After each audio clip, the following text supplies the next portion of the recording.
Wolf's prequel to Bullet Train, take 1. Fucked. In Wolves and Bullet Train, Brad Pitt plays completely different characters, or so it seems. In Wolves, he's a cool, calculated fixer. In Bullet Train, he's Ladybug, anxious, talkative, obsessed with karma and self-help. But beneath the surface, there's a hidden thread connecting them. Today, I want to break down these two roles as if they're part of the same character arc. The story of a hitman that goes from total control to total collapse and ends up searching for peace in a chaotic world. You said you wanted simple for your first job back. Doesn't get simpler. But let's start with Wolves. Here, Brad Pitt's character is constructed as a deeply internalized co-protagonist, defined not through exposition or overt action, but through behavior restraint and relational contrast. He is not the protagonist, that is Clooney's character, but he is a central role character whose psychological complexity unfolds subtextually, using silence, compression, and minimal expressive cues. It's not that simple. He is deliberately nameless throughout the film, a key screenwriting choice that frames his presence not as a fully individuated persona, but as a dramatic function. He is a fixer, a role built around problem solving, whose public identity is reduced to its dramatic function. A character whose being anonymous reinforces narrative compression and emotional containment. Rather than exploring his inner life through backstory or dialogue, the screenplay defines him by actions under pressure, the choices he makes when confronted with conflict. He is not motivated by traditional goals such as wealth, power, or love. Instead, his object of desire is procedural and goal-oriented, to resolve the situation and disappear. In McKee's terms, this places him within the spectrum of role-based character design, where function precedes psychology, and the emphasis is on external behavior shaped by story pressure. How do you want to do this? Because I've never really done it like this. I could start, I guess, and Then I just jump in what feels right. yeah, unless you want to start, and then No, you go. You got this. I'll just follow your lead. This design choice allows the character to remain emotionally opaque, but still dramatically effective. He doesn't transform in the traditional arc sense, but instead generates narrative tension through progressive revelation of true character as he reacts to the pressures around him. His consistency and detachment are not flaws in the writing of his character. They are features of a tightly compressed role architecture that serves the story design. On the surface, his characterization is defined by control. He is methodical, emotionally unreactive, and economically verbal. He displays no visible flaws, no hesitation, and no sentiment. But as McKee stresses, characterization is only the outer shell. Beneath it lies the true character, his unseen inner nature, his deepest motivations and rock-bottom values, revealed only under pressure in choice. In terms of observable traits and outer behavior, Pitt's fixer presents as highly confident in his methods, even cocky. He operates with a sense of being superior, often instigating conflict rather than avoiding it. He's emotionally cold, quick to draw a weapon, and displays a trigger-happy instinct, masked as efficiency. But one of his most telling traits is impatience. We see it clearly when he impulsively abandons the car to chase the kid on foot, refusing to follow protocol or wait for a more calculated solution. Later, when the kid tries to explain himself, Pitt cuts him off, uninterested in the story or the nuance. He wants results and he wants them fast, and he opts for violent methods in order to obtain them. I don't know anything about any drugs. where did you get the drugs? Talk, asshole. These behaviors paint the picture of a man who thrives on control, but lacks the emotional bandwidth to slow down or connect. His impatience isn't just tactical, it's psychological. It reveals a man who fears what might surface if things aren't solved quickly and cleanly. The presence of George Clooney's fixer introduces that pressure. Functionally, Clooney's character acts as his shadow. They share the same role, skills, and background, but diverge in internal posture. Where Pitt's fixer is repressive, Clooney is emotionally provoked. He grows suspicious over Pitt's presumed relationship with June, the doctor, not out of logic, but ego and insecurity. He becomes protective of the kid, emotionally invested in a way Pitt refuses to be. Most crucially, he hesitates to kill. Pitt does not. This relational contrast is not antagonistic, but dialectical, designed through what McKee defines as a counterpoint to reflect each other's image. Clooney's fixer is a counterpoint to Pitt's fixer and vice versa. He's not the opposite of Pitt, but is his emotional inverse. Where Pitt represses, Clooney expresses. Where Pitt remains professionally detached, Clooney becomes personally entangled. His suspicion that Pitt slept with June and his refusal to execute the kid reveal a man more and more guided by emotion and moral hesitation. This contrast isn't here to create conflict in plot, but to reveal the inner architecture of Pitt's character, and vice versa. Through Clooney, we see what Pitt has buried, the capacity for empathy, jealousy, doubt. But Pitt's unwavering detachment doesn't make him any stronger. It exposes the psychological cost of sustained disconnection. The two men don't merely clash, they interdefine one another. They share the same function, but live it in opposing emotional registers. The classic dialect of character that deepens the protagonist through relational design. Both of us sleeping with the same Chinatown doctor.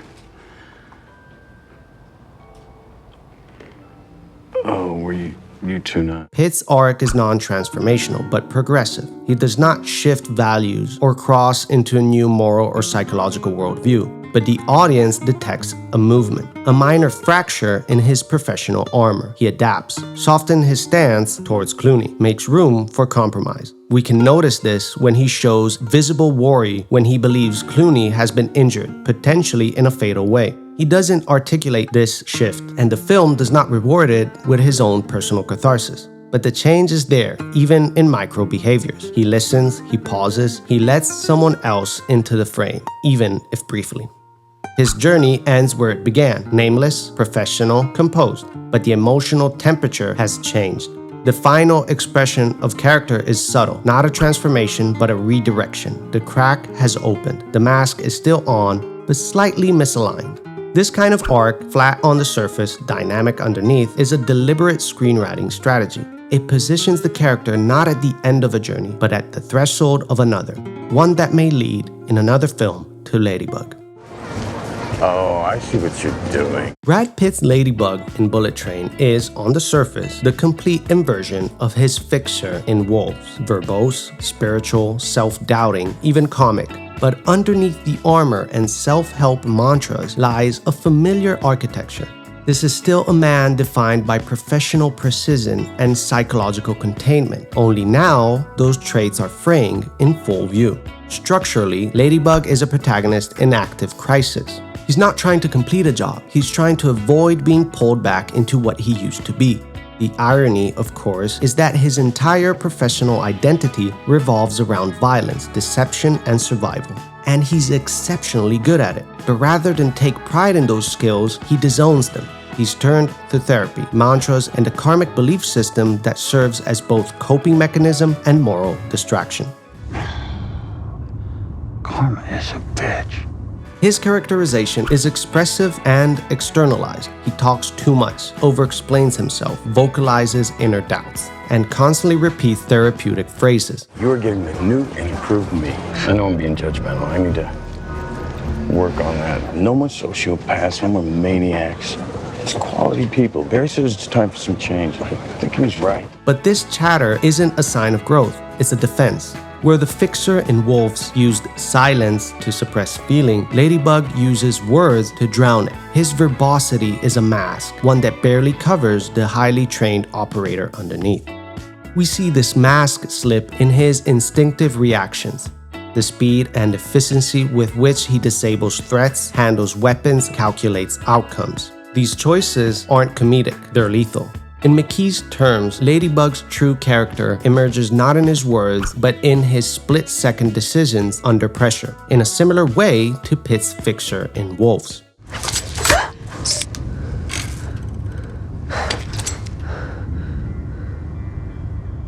"30 seconds before the venom does its thing." Despite Ladybug's pacifist rhetoric, he is still a man defined by violent competence.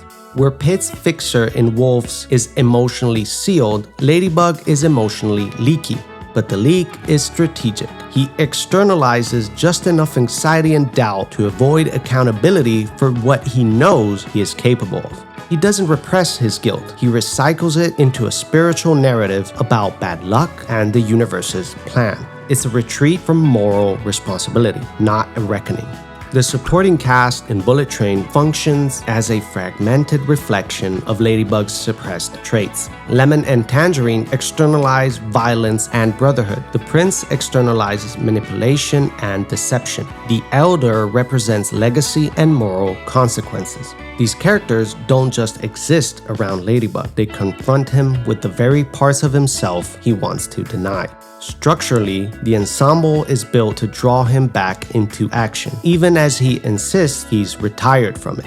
Ladybug's arc is transformational, but circular. Over the course of the film, he is forced to abandon the illusion of passivity and accept that violence is still a part of who he is. But he reframes it. He chooses to be non-lethal when possible, avoids unnecessary killings, and ultimately saves lives. But this change is not a rejection of his old self, it's an integration. He becomes finally the man who can both act decisively and acknowledge consequences. Maybe it is just about how we frame it. Like maybe there's no bad luck or good luck. Maybe we're all just agents of fate. If Pitt's fixer in Wolves is a man walking away from emotional engagement, Ladybug is the version of that man reckoning with the cost of withdrawal. Where the fixer denied feeling, Ladybug overfeels. Where the fixer clung to control, Ladybug surrenders to chaos, or at least pretends to. The brilliance of Ladybug's design lies in the collision between character and role. He's still doing the same job, retrieving the briefcase, navigating threats. But the storytelling frame shifted. Just let it go, bro! In Wolves, he has control of the situation. In Bullet Train, the situation overwhelms him. That shift creates comedy, yes, but also pathos. We're watching a man haunted by past efficiency, trying to live in the language of healing while his body still moves like that of a killer. His name, Ladybug, is no more real than a nameless fixer before him, but this time the name is a self-assigned charm, a talisman of hope, as if naming himself something harmless could undo the damage behind him. And maybe that's the point. Where Wolves ends with a man cracking under restraint, Bullet Train begins with a man trying, clumsily, hilariously, earnestly, to heal. Since I've been working with Barry, I am experiencing a calm like never before. Never. The final scene of Wolves functions almost like a death rattle for the man Pitt's fixer has been up to that point. Seated at a cafe, betrayed by their handler, and surrounded by armed assassins, Pitt and Clooney's characters draw their weapons. The film ends not with a resolution, but with a freeze before impact, a cliffhanger. But something must happen after that fade to black. If Pitt's character survives, and the story logically suggests he does, then what follows is not just survival, but transformation through trauma. Whatever bloodbath happens off-screen, it marks the breaking point. The crack in the mask, already visible throughout the film Wolves, becomes irreparable. His silence, his control, his detachment, they all collapse under the weight of violence he can no longer justify or contain. That man, nameless, calculated, emotionally sealed, does not walk away unscathed. He walks away changed. And some years later, we meet him again, not as a fixer, but as Ladybug. At the start of Bullet Train, Ladybug is clearly in a flux. He's still taking on similar jobs, anonymous, transactional, in the underworld, but now he's clinging to therapy. He insists he wants peace, that he's trying to change, that he's not that guy anymore. But the jobs haven't changed, only the frame of mind has. What we're watching then is not a new character, but a continuation. A man once defined by detachment, now overcompensating with performative emotional awareness. The man who once killed without hesitation now winces at confrontation and apologizes for survival. It's a post-traumatic identity performance, not yet healed, but actively resisting who he was. And still, traces of the fixer remain. His impatience, for one. In Wolves, he cuts off the kid mid-story, uninterested in anything that doesn't serve the objective. In Bullet Train, when the Elder begins explaining the meaning behind the name Ladybug, Pitt's character rolls his eyes, reluctant to listen. But the change lies in how he responds. In Wolves, he might have shut the moment down. In Bullet Train, he endures it, with visible discomfort, but without being hostile. That's the arc. Not an erasure of traits, but a reorientation of values. Even his handler has changed. In Wolves, the guy they both work for is cold, distant, and ultimately betrays them, treating them as disposable tools. In Bullet Train, his new contact is Maria, played by Sandra Bullock. Empathetic, humorous, and steadfast, Maria listens to him. She grounds him. She doesn't manipulate or betray, but supports and believes in his change. She's not just a plot device, she represents the emotional safety net he never had before. If the betrayal in Wolves triggered the collapse, Maria's presence stabilizes what remains. I want you to know you are the greatest, most wonderful handler that I could ever have. Ever. The man who once thrived on control now embraces chaos. The man who once refused to feel now speaks through therapy cliches. His journey isn't linear, but textured, from fixer to fractured survivor, from silence to noise, from detachment to neurotic empathy. And at the heart of that change is trauma, unspoken but undeniable. He hasn't become someone new. He's still the same operator, but now he wants to believe in karma. He wants to believe he deserves peace. He wants to live. Not just finish the job and vanish, but stay and maybe find meaning in the mess. How do you know it's a bad thing? Huh? Really? See what I'm doing? The journey from Wolves to Bullet Train is not a genre shift. It's a character arc hiding across films. Pitt's fixer didn't die in that cafe, but a part of him did. What's left is Ladybug, a man still in motion, still surviving, still dangerous, but reaching for something softer. And maybe this time, finally, he walks away smiling. And what would be most compelling is the possibility of a third film, one that follows the fixer played by George Clooney. If he too survived the ambush at the end of Wolves, then the question becomes, how did he process the trauma? Pitt's character responded by retreating inward, becoming Ladybug. But the fixer played by Clooney, emotional and openly reactive, would have followed a very different path. Would he double down on emotion, unable to bury the guilt, or harden completely, becoming the kind of man Pitt used to be? That unresolved thread, the divergent trajectories of two men shaped by the same night of violence, opens the door to a final dialectical chapter, one that could complete the arc of both characters. Not a sequel for spectacle, but a meditation on how survival reshapes identity in radically opposite ways. You know, I never did catch your name. Tell you what, we survived this? Deal.